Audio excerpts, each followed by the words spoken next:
Hello, hello, my friends. It is Hondo, and welcome back to the Knights of the Nerd Republic. You know what to do, and stay profitable.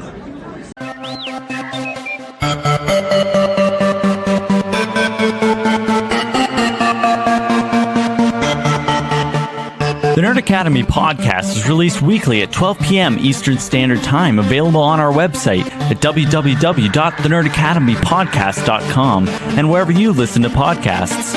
You can find the Nerd Academy podcast on Facebook, Twitter, Instagram, and YouTube. You can also help support the show by going to patreon.com/The Nerd Academy podcast, where every donation allows us to bring you more exciting content every week.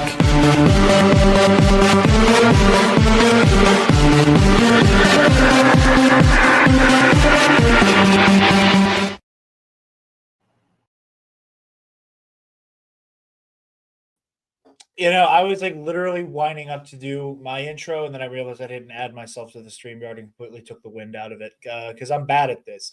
Hello there, and welcome back to Knights of the Nerd Republic, the show where your favorite nerds talk all things about the galaxy far, far away for the last 5 years. I am your host, Jarod, the Dark Jedi, Bachman Stubbs, and we have a little news roundup for you guys tonight. I don't know how long the episode's going to be. We have some fun news that I'm very excited to get into the weeds of and talk about. But of course, I am not alone here. I am joined by longtime co-host, dear friend of mine, handsome motherfucker I got to see in Philadelphia, the Italian stallion, the one-eyed knight, the lore keeper, the one, the only Connor Bartholomew Cicchini. And we got to have pizza together at that We one got to have place. pizza together. Yeah. And one of the best buffalo chicken sandwiches I've ever had, even though it was wildly overpriced. Yes. That's the economy for you. But I'll pay it. I'll pay it. The food's good. I'll pay it. That's fair. But yeah, how you doing, bud? I am doing all right.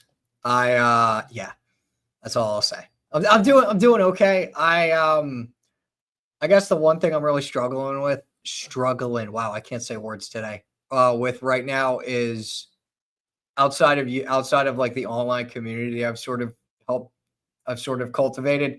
I don't really have that many friends in this area where I'm at. And so I'm like, this kind of sucks because I have no one to hang out with if I want to. So I guess it's just sort of trying to make a IRL community and sort of figuring that out.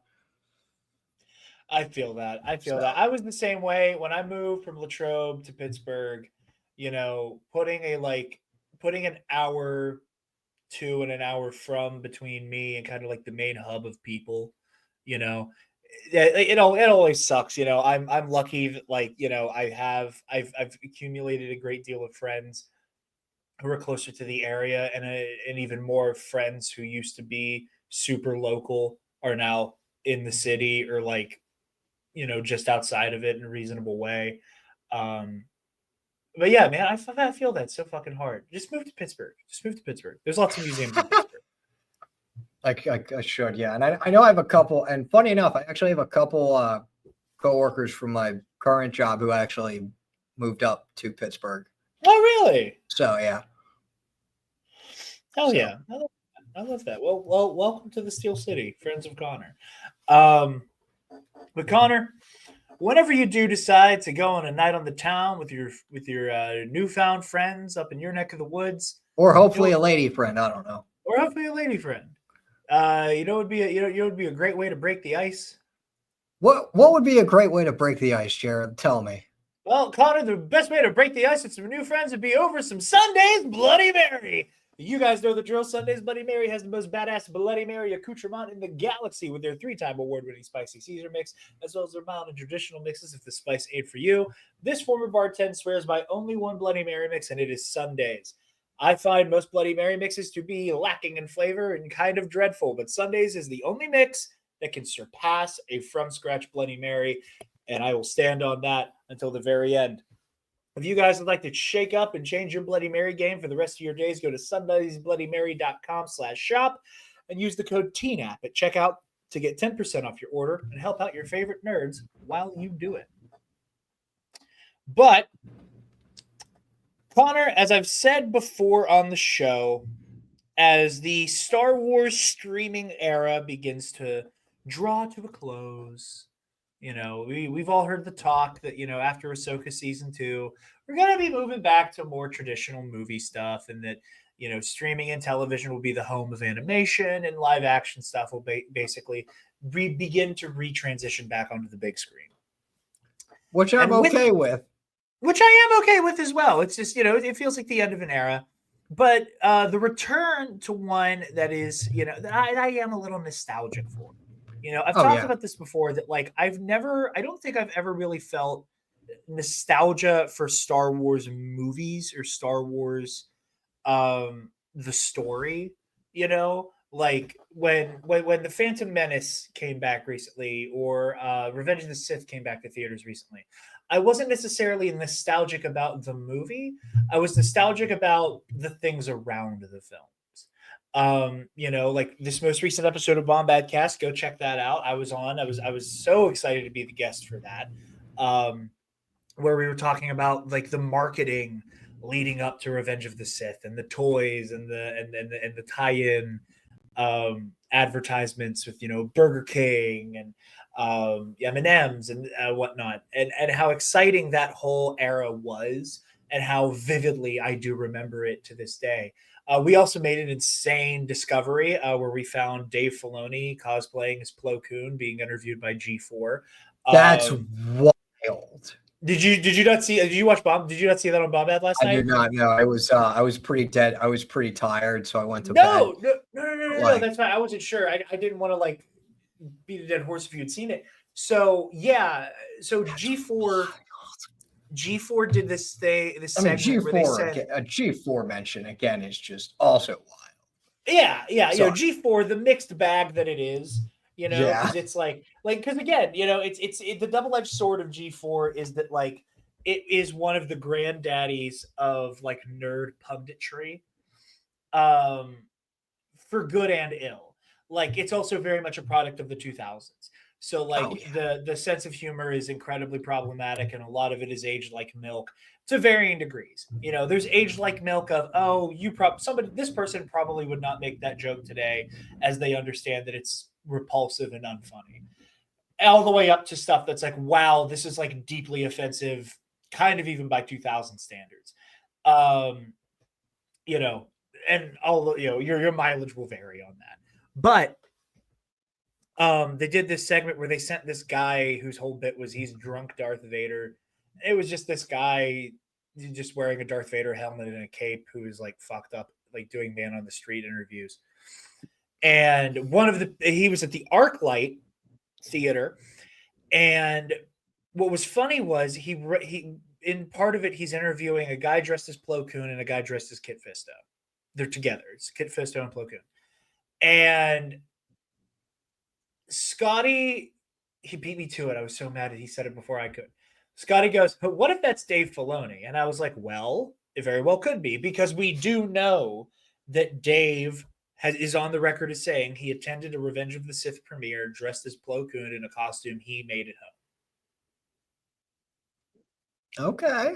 And the whole thing, if you haven't seen the episode, go back, go watch the episode of Bombad Cast when we're done here. Go to their YouTube channel and watch that.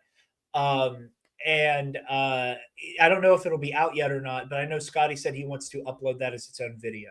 So either go back and watch the episode. I think we watched the G4 thing around an hour and 20 minutes in. So go back. If you just want to see that part, that's where it starts. I recommend watching the whole episode because it is such a wonderful jaunt down memory lane. But yeah, so he'll either have a video or you can watch the whole episode, but it's us going, okay, so this guy in a Plo Koon costume, and then we did the research. Culture Slate did a piece where they were like, oh, look at this photo we found, and it is the same Plo Koon costume with the same Kit Fisto costume. And when you listen to, and Dave doesn't even speak in the clip, but he makes a noise because the guy's like, hey man, your head looks pretty fucked up. And then the Plo Koon costume just goes, ah. And it's like, oh, that's a Dave Filoni noise. Like that sounds like his voice. And like he does, like the mannerisms are the same. So all things point towards we found like lost footage of Dave Filoni back in 2005. That's crazy. So yeah, but like I was saying, I get nostalgic for stuff like the Burger King commercials. I get nostalgic for things like, oh, look at all these displays at Walmart and Kmart and Best Buy and all of The that. tactics. The tactics, we did a whole segment on a tactics last night that Michael guest hosted for as well. Michael McCoy, All Remaining Systems. So, it was like, that's the kind of thing I get nostalgic for. And Star Wars marketing, the media push for movies in general isn't quite what it used to be. That stuff has changed a lot, going into the 20 teens and then the 2020s. That said, the kind of things I am nostalgic for, aside from that crazy, very absurd, very 2000s, whatever, it's this kind of news. We talked about this earlier this year, that we are heading into the return of Star Wars to the movie theater, and that it feels momentous, at least to me, that like we get to lead episodes of this podcast, this show in particular, for the first time. Because again, like, Nerd Academy started in 2020. I think a lot of people think that we were a pandemic baby show. It's not really the case. We had a show leading up to that, but we started this post Rise of Skywalker at the dawn of the streaming age, right? Yep. So we never got to have these big moments on a Star Wars podcast talking about crazy fucking movie news. And now we can, and that makes me excited. So all of that to say, the kind of thing that I am nostalgic for is casting news, and we have some of it. Hollywood Reporter's Boris Kitt is reporting that new Scream Queen horror darling Mia Goth will be entering this galaxy far, far away to play a villain opposite Ryan Gosling in Star Wars Starfighter. The kind of detail we get here is that, to quote the article, details on the project are scant, but it does involve Ryan Gosling playing a character that must protect a young charge against evil pursuers.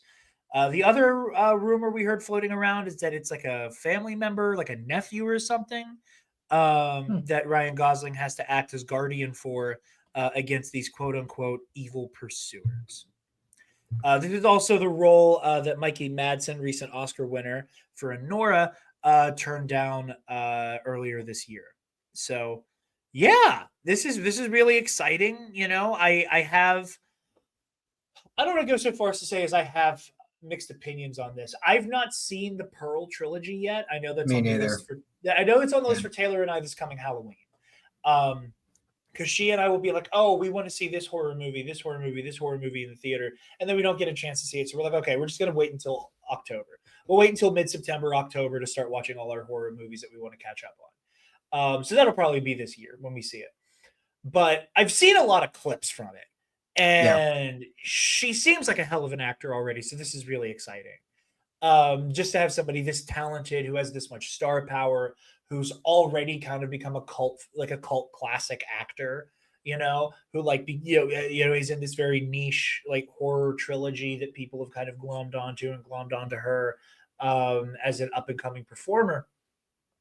The thing that I have mixed opinions on, it's not necessarily her, it's that this is another big name. Yeah, and that and doesn't Star Wars, feel right. It doesn't yeah, and feel Star right. Wars, the fact that, like, I'm sure everyone listening and watching already knows, Star Wars traditionally shies away from the big names to get people who are like pretty under the radar, and then that helps them rise to stardom, like we saw with John Boyega, like we saw with Mark Hamill, like we saw with Daisy Ridley, and with this movie being like the first Star Wars movie where like at the very least, from what we know, two pretty big name actors in like main roles. It's kind of weird.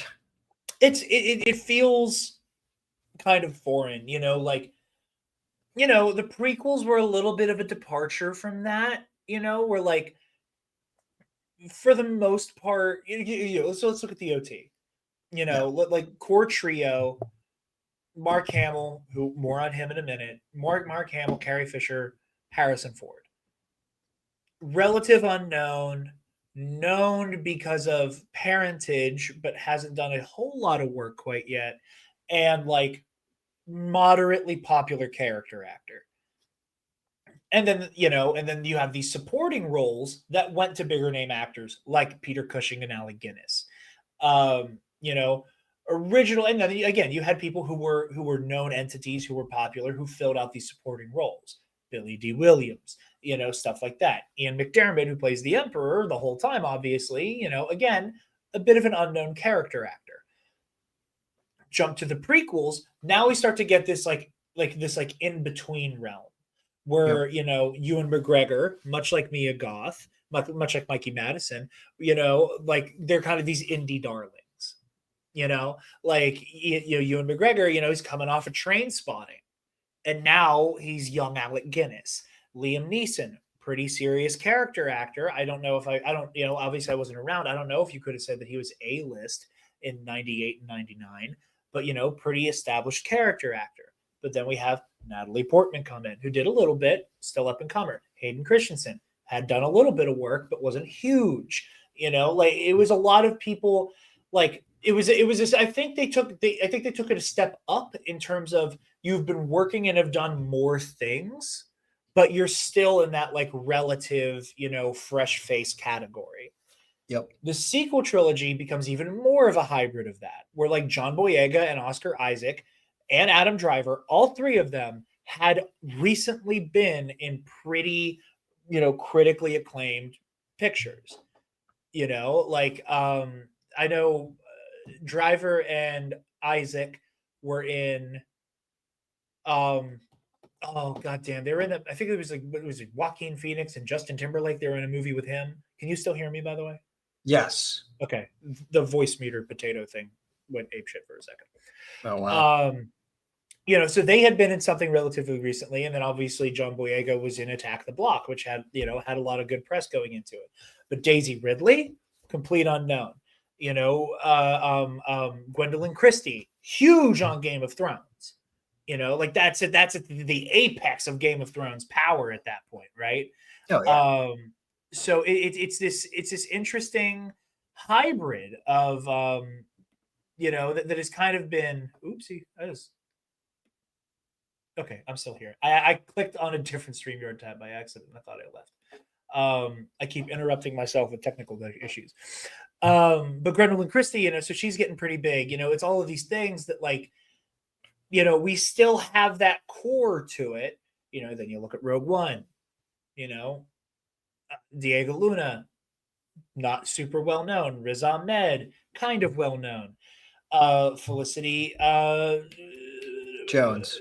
I was like, it can't just be Jones. That's too easy. It came to me too quickly. That's how I lose after confrontations matches. I was like, that came to me way too quick. Again, these are names that are kind of known but aren't huge yet. Jump now to 2025 with Starfighter. We have Ryan fucking Gosling. Yep. A man who needs no introduction. He's just Ken. He's in Blade Runner 2049. He's in The Notebook. He's in Drive. There are so many big Ryan Gosling projects that we all know. We have collectively as a culture, I think we have at least one or two big Ryan Gosling roles we know. Mia Goth has had this big blow up in popularity, because of the Pearl trilogy. Again, do I think she's A-list? Pardon me, A-list? Maybe not, but that's still a really well-known name. Yeah. So it just feels so foreign and bizarre to be Ryan Gosling and Mia Goth are in Star Wars. Star Wars. That sounds it just sounds very Mad Libs. Mm-hmm. It's such an interesting way to me. Because it's you don't expect, none of us would have expected it. I'm gonna be honest with you. A Sean Levy Star Wars movie. I didn't really know who Sean Levy was. I still got to look his filmography. But if you had told me Ryan Gosling would star in his movie, I'd probably be no. Yeah. It feels there's no way.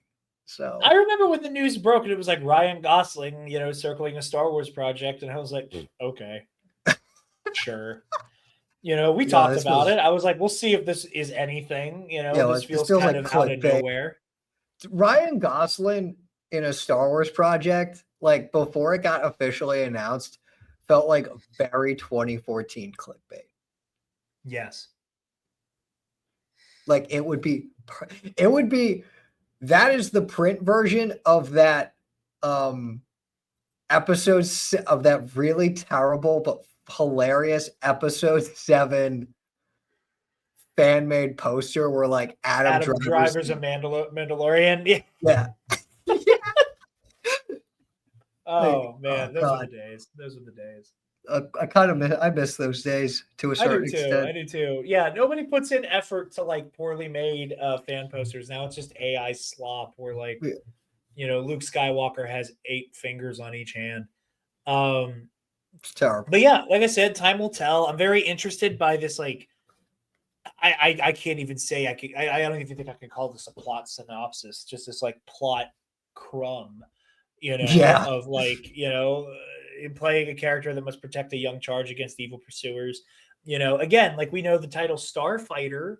I know myself and a lot of people are like, oh, because such a point has been made that this is like 5 or 6 years after the rise of Skywalker, after the Battle of Exegol.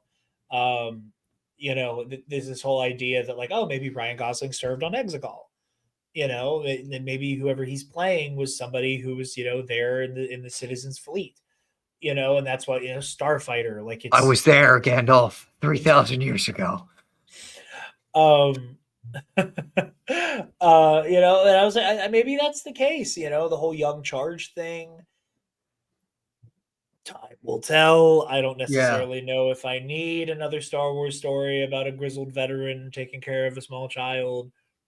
And then growing a heart of gold because of it. Yeah. I don't. Yeah. I'll be interested because, like, I really don't know. Yeah. Okay, time will tell. I know the people on Force Center, they were talking about maybe it's like a teenager, to change it up, that it's not this kind of like wide-eyed little kid, like Grogu or Leia or Omega. Or the kids from Skeleton Crew. Or kids from Skeleton Crew or Kata Akuna. We can be here all day if we list all of the examples of this happening. I gotta rewatch Skeleton Crew, man. That show was so good. It's great. But yeah, very exciting stuff here, and we'll see what this ends up meaning for Starfighter. So because I can't remember when Gwendolyn got announced for Force Awakens. Was there a whole deal made about how like, oh, she's going to be in a pretty major role, or was it just like, oh yeah, she's in Star Wars? I don't remember. I think whenever that casting announcement happened, it was just here are the people. Oh, and there wasn't much detail about who's playing whom. Okay, I don't even remember if that announcement happened separately. Like they're not necessarily separately, but if it happened in terms of like, here is a cast list in any type of order that would denote billing. Oh, okay. Yeah, because I don't know why my mind was like, what if she gets Gwendolyn Christie and like nothing happens with her? But I'm like, that's probably not going to happen. They've probably learned their lesson. So. Hold on. I think I found the old article.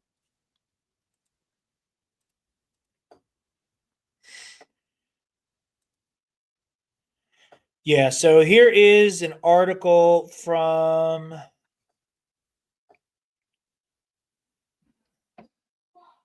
hold on. I heard a thunk and then fuck. I heard a thunk, and for whatever reason, I thought it was a sneeze because I wasn't like I was looking at one of the other articles, and I thought it was a sneeze, and then I heard a "you okay?" and I was like, "Oh shit." Yeah, no, she's good out there. Yeah, so this was April 29th, 2014. Was this announcement for Force Awakens? And the article on StarWars.com simply reads, the Star Wars team is thrilled to announce the cast of Star Wars Episode 7. We didn't even have a subtitle yet. Actors John Boyega, Daisy Ridley, Adam Driver, Oscar Isaac, Andy Serkis, Domhnall Gleeson, and Max von Sydow will join the original stars of the saga. Harrison Ford, Carrie Fisher, Mark Hamill, Anthony Daniels, Peter Mayhew, and Kenny Baker in the new film. So that was like, so again, you can kind of see an order of like, it's Finn and Rey, then Kylo, then Poe, then Snoke, then Hux, then I forgot about Andy Serkis in Star Wars. Like, I forgot. Yeah. Not even Kino Loy, just all together. Yeah. So yeah, like I said, we'll see, because again, I think further in the article they mentioned some of the other people. Hold on. April 29th, Pinewood Studios UK, writer, director, producer J.J. Abrams. The cast read through episode 7 at Pinewood. Clockwise from the right: Harrison Ford, Daisy Ridley, Carrie Fisher, Peter Mayhew, Brian Burke, Kathleen Kennedy, Gleason, Daniels, Hamill, Serkis, Isaac, Boyega, Driver, Lawrence Kasdan. Yeah, so she wasn't even in the initial announcement. You were right. Okay. But yeah, so there's that. Very exciting stuff. Very, very exciting stuff. Speaking of some of our original stars, I said we had some more on Luke Skywalker. We're here to that. You know, I love entertainment print media just kind of being all over the place. So Mark Hamill's been doing press recently for Life of Chuck, a new movie he's starring in alongside Tom Hiddleston. He's been doing a lot of press for that, but obviously anything he does is going to be, it's going to be steeped in Star Wars. He recently told comicbook.com where he kind of spoke on the idea of him being done as Luke Skywalker. And then that kind of turned into a whole thing. And I just kind of want to show a clip here, and then we'll talk more about it, of him talking with the Today Show. So I'm going to throw this on screen for a minute. We'll let Mark Hamill cook for a little bit. So our time is short. I know you've got to run, and I appreciate all your time. You've said recently that you're done with Star Wars. Is that safe to say? Well, I don't want to make a big pronouncement like this is my decision. I'm just saying that it really felt like a conclusion. My character was given complete closure. I died, ironically, by overdosing on the Force, I might point out. But that seemed to be, and once the Skywalker trilogy was over, it was a whole new era for them. George gave them this amazing canvas, the entire galaxy. They can do westerns, mysteries, comedies, whodunits, anything within that realm of the Star Wars. And they're doing so well. I love Rogue One, Mandalorian, Book of Boba Fett. I just think it's time. I had my time. I'm really appreciative, but I'm really looking to the future for all these new projects. But I do know when I mention anything about the space movies, it gets extra scrutiny as opposed to me talking about anything else. And I said that, and then I saw headlines, Mark Hamill quit Star Wars. Well, let me say, they haven't asked me. It's not like they said, please come back. And Luke died. There's that too. Yeah, exactly. Yeah. I mean, come on. How much can you do with a Force Ghost? I'd like to see a movie set all in the Force Ghost realm. I could have conversation with Alec Guinness and all now you're giving him ideas. From your lips to God's ears.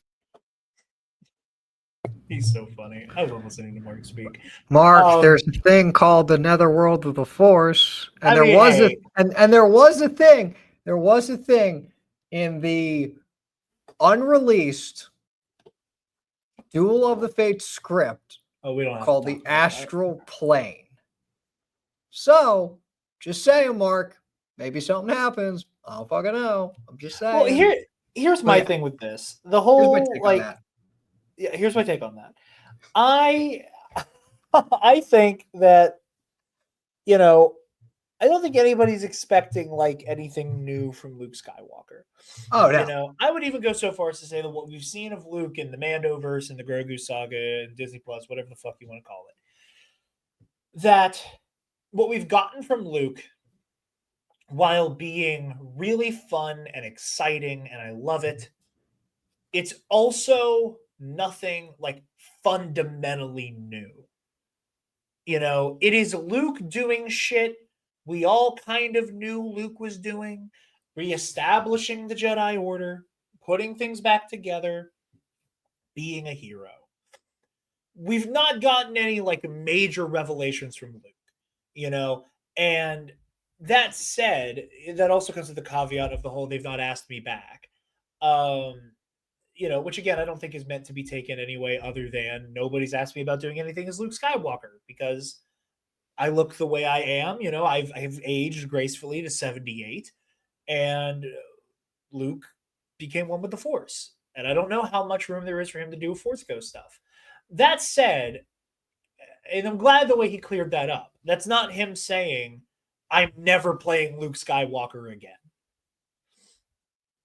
That is not him saying, I'm done, don't ask me. This is not him pulling a Harrison Ford, which again, more on that in a moment. But this is not him pulling a Harrison who's, gleefully ripping Han Solo action figures apart on The Tonight Show, all but confirming that Han Solo is a dead man walking in The Force Awakens. But it's Luke, or it's Mark Hamill going, I think Luke's story is over, but I'll be there. He doesn't explicitly say I'm there if you want me. He's just kind of I don't think there's enough Luke to tell through a Force ghost to warrant me being I can't wait to come back. That said, I absolutely think we'll probably be seeing Luke's Force ghost, God willing, knock on wood, that Mark is still around by the time the Rey movie or trilogy or whatever it becomes comes around. I think there's absolutely room for that. I think there should be that. And, it's one of those things where, like he said, it gets this level of scrutiny and this level of sensationalism that is always so frustrating. That is, it is the people asking me for years whether or not there's an Old Republic movie coming out because somebody said, oh yeah, that's something we'd be interested in. And then they move on past it. And then you get 18 articles from, Collider and comicbook.com and Comic Book Resources and Nerdist and IGN all going, Kathleen Kennedy teases new Old Republic movie. And it's those aren't the fucking words she just said. I remember when she was like, oh yeah, we have ideas, everything from the Old Republic to after the sequels. And again, all she said was, we have ideas. There are things we've been thinking about. And that turns into, there's a thing on the way. And this is very much that. And I think that there is a level of, carelessness, in my opinion, with a lot of entertainment media that, with traditional news, with traditional journalism, there is the grisly phrase of if it bleeds, it leads. That stories about death and murder and mayhem and chaos are things that will hold people's attention more than a bill was proposed in Congress today that would regulate the shade of green on stoplights. That people are going to be way more engaged stories about human suffering. Well, and again, that's not to say that's a bad thing, that those aren't stories that we should care about, but that make it sexy and make it violent and people will click on it and people will watch it. I think there's something similar here, unfortunately. And I think that there's something similar with entertainment journalism when you touch something that is already such a hornet's nest and you give all of the people who want to go to war online ammunition on the house. Mark Hamill quits Star Wars is a great headline that even if you don't think The Last Jedi is bad, and even if you don't plan on wading into that clusterfuck of discourse, the end result is there are going to be people who go, see, Mark Hamill wants to be done. He hates it. He hates it. He hates The Last Jedi. And I think that there's an entertainment journalism aspect to it, especially when you go even further, you go all the way out to entertainment journalism. And you have your major trades, Hollywood Reporter, Variety, Vanity Fair, Empire. And you zone in a little bit more, and then you get to the nerd culture punditry. Mm-hmm. That is all about ape shit and sci-fi and fantasy and all this IP. That there's here's a headline about Mark Hamill talking about whether or not he wants to play Luke Skywalker again. And I just, that sensationalism leads to arming bad actors who will then manipulate the story into disinformation, who will then use it as a cudgel with which to heft against other fans. And it just kind of gives people ammunition to have really bad conversations. I have it phrased that way in the episode kind of to prove a point. And I might change it because I was like, this isn't entirely accurate. And it's I'm not going to act like I'm not part of the problem, but when you have a big enough platform and people only read the headline, You know, it's a thing. It's a thing. But you know, he's not retired. He's just not sure that he'll be back. I'm not sure if there's room for him. He's in limbo. He's in limbo. On that topic, Mark Hamill had a conversation with Fresh Air on NPR, on Fresh Air with NPR, I should say, where he was talking about, Carrie Fisher, kind of kicking him on the ass about being grumpy about Star Wars in the same way Harrison was. The quote he gave was, Carrie Fisher came to see a Broadway show of mine, Hamill said, and in the playbill in my bio, it listed all my theater credits, and then it said he's also known for a series of popular space movies. And she goes, what's the deal? How come you don't mention Star Wars? And I said, well, I want to show that I have a resume that includes extensive theater credits. And she said, hey, get over yourself. You're Luke Skywalker. I'm Princess Leia. Embrace it. He continued, and I kind of saw what she meant, because you say to yourself, what territory do I occupy that no one else does? So she was someone that sort of put it in perspective for me. So yeah, it was important for me to include this story as well to show that, like, I really hope people aren't taking the wrong ideas from Mark kind of having that, that Mark Hamill quit Star Wars. It's not him going, fuck Luke Skywalker, because he did that 30 years ago. He did that already. Yep. And then Carrie was the one to say, hey, asshole, what we did was incredible. Quit acting like this. Now, clearly, nobody was able to get through to Harrison Ford that way, but that's part of Harrison's charm. Yep. But yeah. Any other thoughts on that before we go into our last story today, Connor? Like I said, going to be a bit of a short one. It was enough news to warrant doing an episode, but not a whole lot of not too much that it's going to be a super long one either. Yeah, not a lot of meat on the bones, but I really don't have. Yeah, I always said not a lot of meat on the potatoes. I'm like, that doesn't. It's weird because that doesn't sound wrong. No, but we're going to be saying it from now on. No, we're not. I was like, I normally describe them as this is a thing stories on Teen App. When it's like such and such has been cast in this movie, there are no other details, and it is very hard to speculate about because we know fucking nothing. I love there's not a lot of meat on the potatoes. That makes me happy. Like, I don't know, it just doesn't. It's weird because it doesn't sound wrong. Yeah, but I know because you're used to meat and potatoes as a phrase meaning like basic concepts. Oh yeah, so like you're blending your idioms, and I like it a lot. There's not a lot of meat on the bone, but it's the meat and potatoes of the story. So there's not a lot of meat on the potatoes. There's not a lot in meat and there's not a lot of meat and potatoes just on the dish, I guess. So, which I don't mind. Shorter episodes aren't always bad, but yeah, I don't really have much to add to Mark being like, I guess, appreciative of his time as Luke, but knowing that his time is pretty much over. So yeah. And again, I think there's room for him to do the thing, but we'll see. Yeah. Last thing here, Connor, how do you feel about Spaceballs? I really liked it growing. I remember watching it with friends and family growing up, and I was really a big fan of it. I understood that it was like pretty much a parody of Star Wars, and I felt like watching it, it was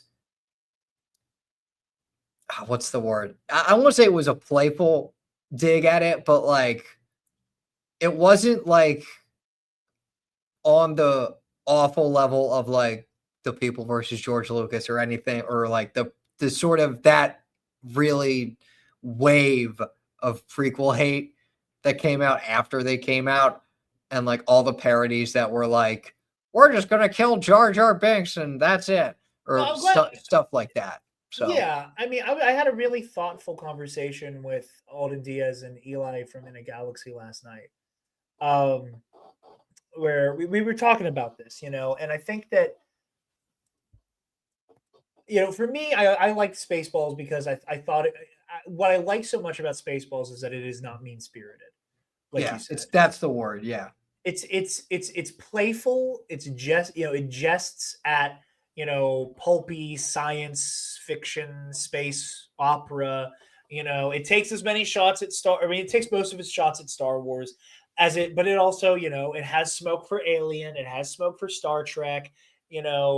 It's a very playful, funny, kind of like friends joking among friends vibe, to like genre fiction kind of as a whole, right? Yep. And one of the things I said when we were speaking was that I'm so glad we never got a Spaceball 2s in the 2000s or even the 2010s, quite frankly, because I do think it would have been mean spirited. Because if you look at the parody films of the 2000s, Scary Movie, Epic Movie, Not Another Teen Movie, Vampires Suck, they're all incredibly fucking vicious. I did not know this, but They all, like, a lot of it is, oh, look at this genre fiction. Look at these popular movies. Aren't they dumb? Isn't this silly? Doesn't this deserve to be ridiculed? Kind of as a default setting. And it was never the, like Spaceball. You look at Spaceballs, and the biggest, like, the biggest dig Spaceballs, I think, ever takes at Star Wars. Like, the biggest swing it ever takes at Star Wars as a franchise is going, Jesus Christ, this made a lot of money. yeah. Holy shit. There is a lot of money to be made in Star Wars. Isn't it crazy how much money you can make if you just slap the word Star Wars on a lunchbox or on some bed sheets or on a t-shirt or on a cereal box? Holy shit. Star Wars is a license to print money.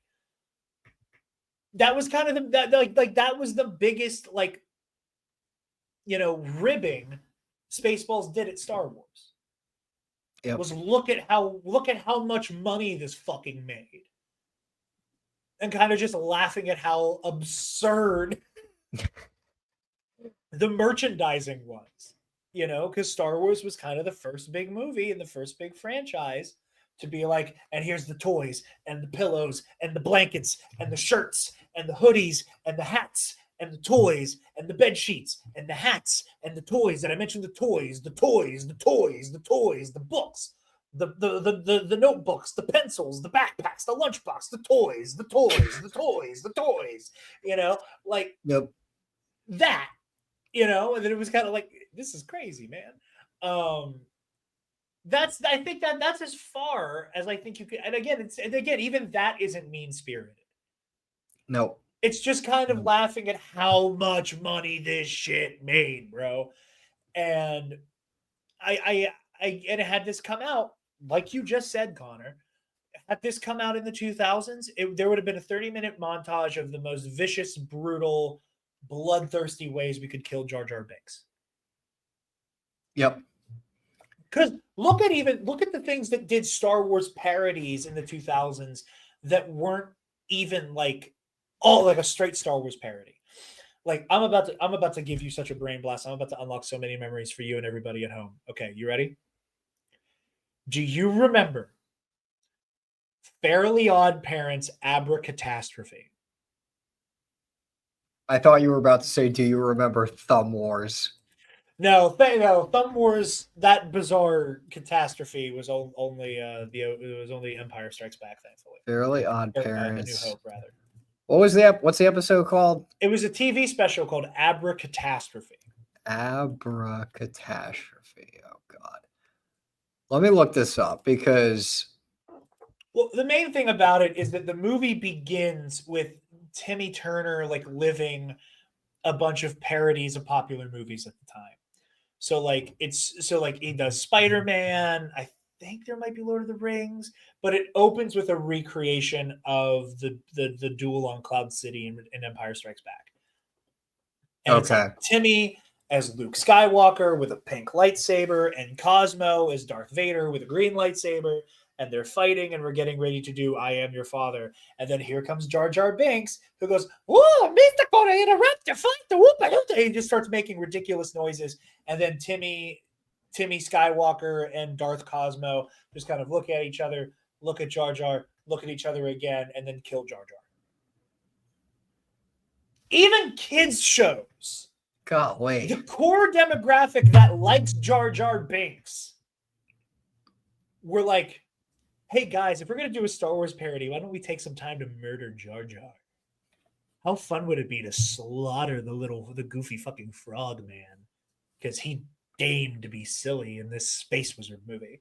Like even that was mean spirited. So imagine Spaceballs.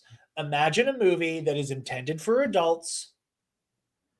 With who knows who all would work on it at that point, whether it be Mel Brooks with help from other people who were younger and more plugged into pop culture at the time, who were also a part of the virulent Jar Jar hate. Imagine how mean spirited that would be.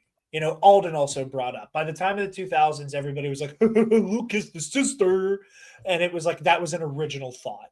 Isn't it funny that Luke kissed his sister? That like, it would just all be Obi-Wan. Why didn't you tell me Leia was my sister? Or Yogurt, why didn't you tell me that, Princess Vespa was my sister? And, oh, look at this frog guy. Let's put him in a fucking wood chipper. That would have been the tone of it then, I think. But today, when you look at the people working on the film, one of the writers is somebody. Somehow the Schwartz returned. Somehow Lord Darkhelmet has returned. I'm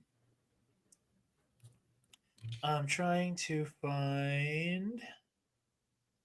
I think it's Josh Greenbaum will direct from a script by Benji Samad and Dan Hernandez and Josh Gad. If I'm not mistaken, I believe it's Dan Hernandez has also worked on some of the Lego holiday specials. I'll have to look this up.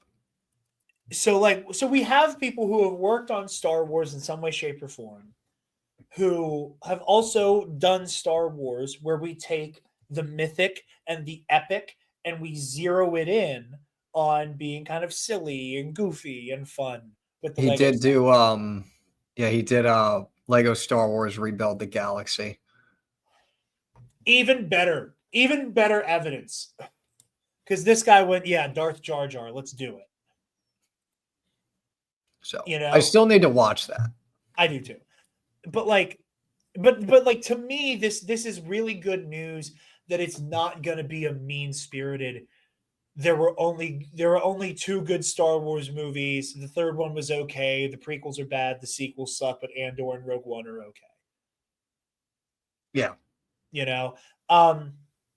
Before we go any further, did you see the announcement video? Oh yeah, I saw it. That was incredible. Okay, for anybody who hasn't, I would like to throw it on screen. I'm going to mute it so that the music doesn't get us busted for anything. But I would like to read the crawl. Because Mitch from Mitch692, check out Pro and Noob, told me about this story breaking right after we got done recording the episode the other day. Which also check out Pro and Noob. We're doing Dan to Dan right now. We are done recording all of the season 1 coverage. But we recorded it all so quickly that I have no way of keeping track of what's coming out when. But check out Mitch692 channel. So the Spaceballs teaser trailer reads, 38 years ago, there was only one Star Wars trilogy. But since then, there have been a prequel trilogy, a sequel trilogy, a sequel to the prequel, a prequel to the sequel, countless TV spinoffs, a movie spinoff of the TV spinoff, which is also a prequel and a sequel. This is so fucking funny. This one specifically, because this applies directly to Andor. I know that this is of the TV spinoff. Just seeing those words confuses me so much. Okay, yeah, Which is it's like the point. prequels, sequels, a sequel to the prequel. So it's Rogue One. A prequel to the sequel. I have no idea what that's referring to. This is screwing with my brain. I know. I mean, a prequel to the sequel could be the Mandoverse shows. It could be Mando and Grogu, because these Spaceballs 2 will be out after Mando and Grogu has come out. That's true. Countless TV spinoffs, a movie spinoff to the TV spinoff, which is both a prequel and a sequel, is probably Mando and Grogu. But the fact, if you just move 2 of these words around, it becomes about Andor. So just everybody remember that. Anyway, but not to mention 2 Dunes, 7 Jurassic Parks, 2 Avatars plus 3 upcoming Avatars, making 5 Avatars, 3 MCU movies with 2 different Robert Downey Jr.'s, DCU Attempt 1, DCU 36. Attempt 2, 36, thank you.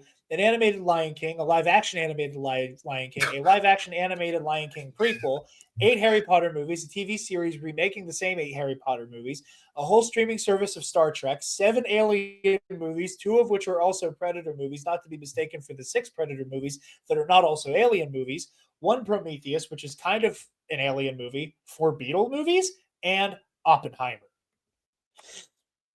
It would have been But in so funny 38 if they. years, there has only ever been one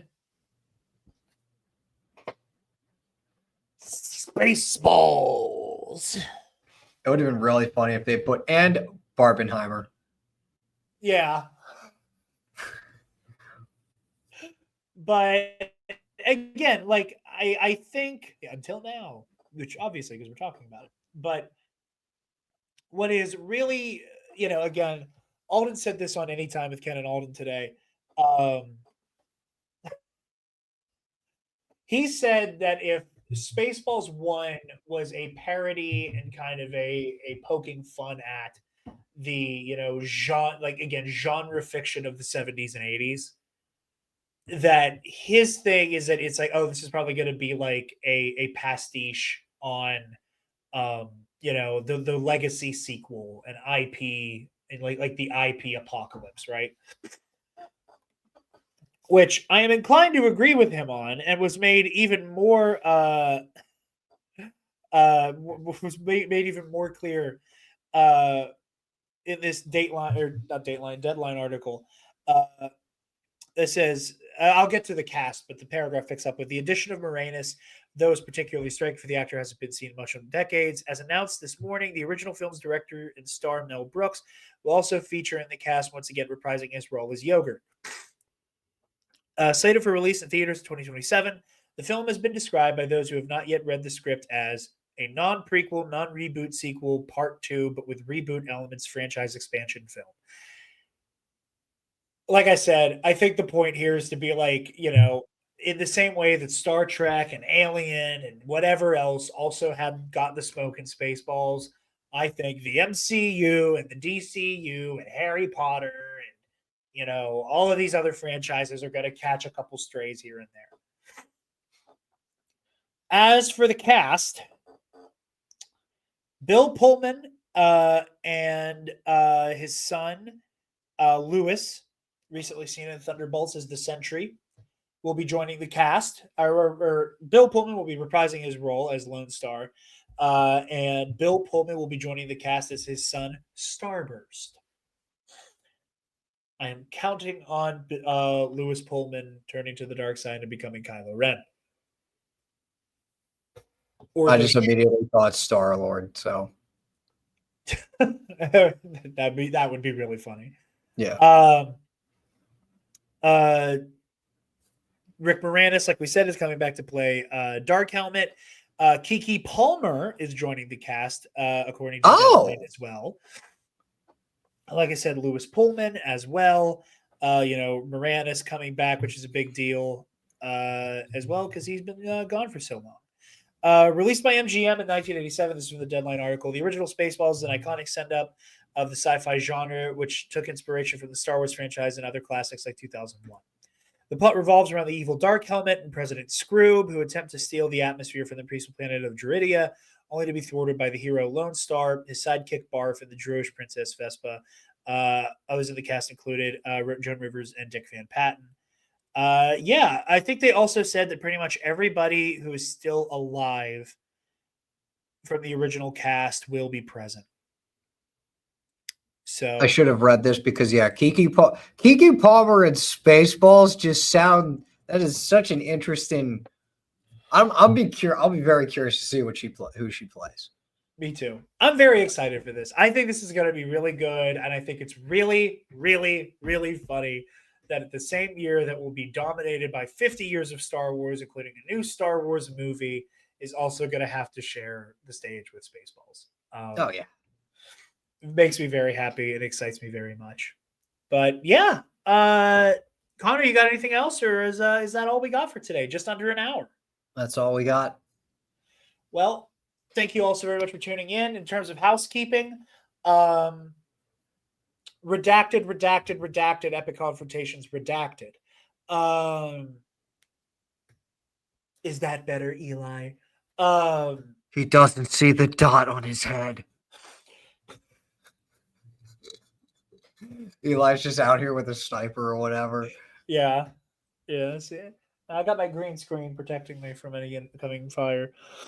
Nice. But yeah, so redacted epic confrontations. Like I said earlier, Dan to Dan on Pro and Noob. That's going to be coming out for pretty much the rest of the month over on the Midge 692 channel on Mondays. Ionized Bastards is getting ready to wrap up here, guys. We're going into the last 2 episodes of the show. This upcoming episode we should be recording here in a few days is going to be the big final battle. So we'll see who makes it out. To quote Hamilton, we'll see who lives, who dies, and who tells our story.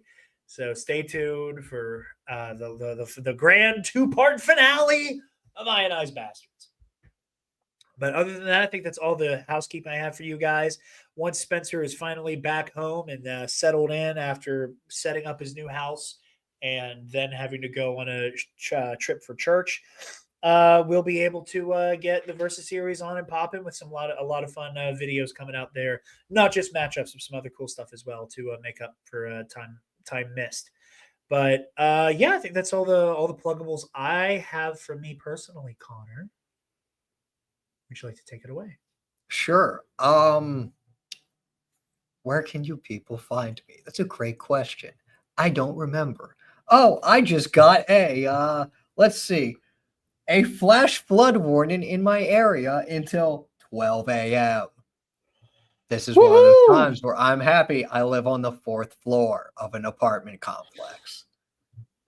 But still, yeah, that sucks. This sucks. Anyway, non-flood related, you can find me on Blue Sky at Deba Banana, even though I do not use it. Instagram, which I'm somewhat more active on, at ConmanJFO. Discord, which I'm very active on, but I'm not giving that away. You'll have to find me on Instagram to then get my Discord if you're interested. Where else? Connor, You can put find me that on the Patreon. At least put that on the Patreon since people have to get a hold of you by paying me. Come on. Yeah. Yeah. Whatever I just said, let's redact it. Yeah. Find me on Discord via the Patreon. So yeah. You have to join the Nerd Academy Patreon when you were join the Nerd Academy Patreon and find me on Discord. The Discord and then send all your feet pics to Connor Chiquiti that way. Do not send feet pics to me. I will delete every single one of them.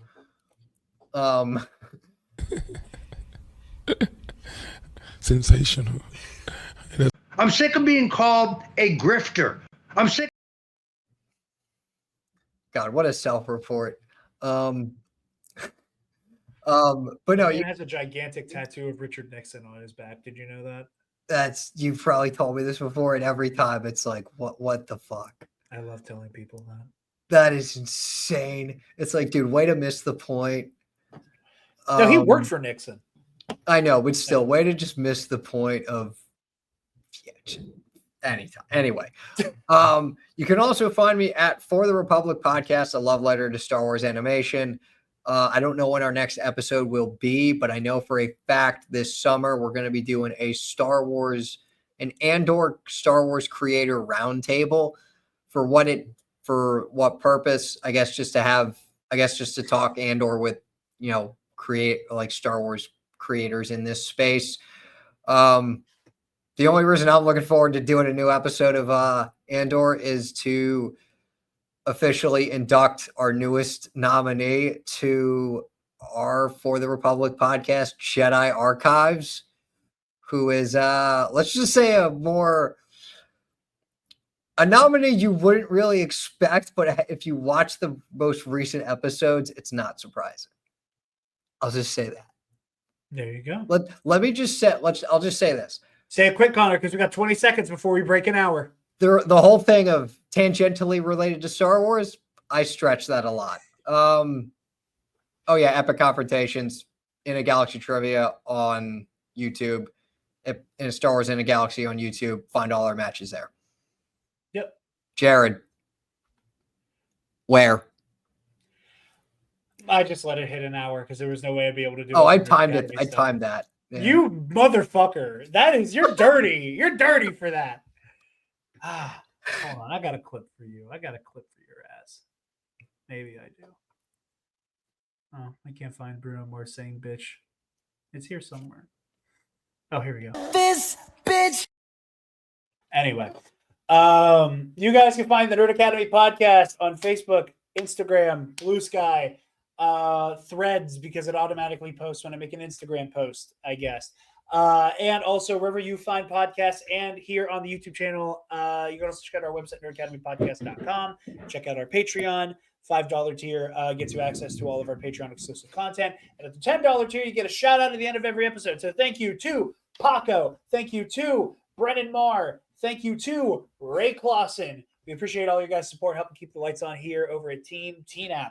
So thank you very much for joining us. We have a fun episode of Knights of the Nerd Republic coming out here soon. We're going to be talking about the Acolyte 1 year later, where I am going to do my due diligence not to crash out over how much I love and miss this show. So will I crash out in the episode? Probably. Tune in to find out.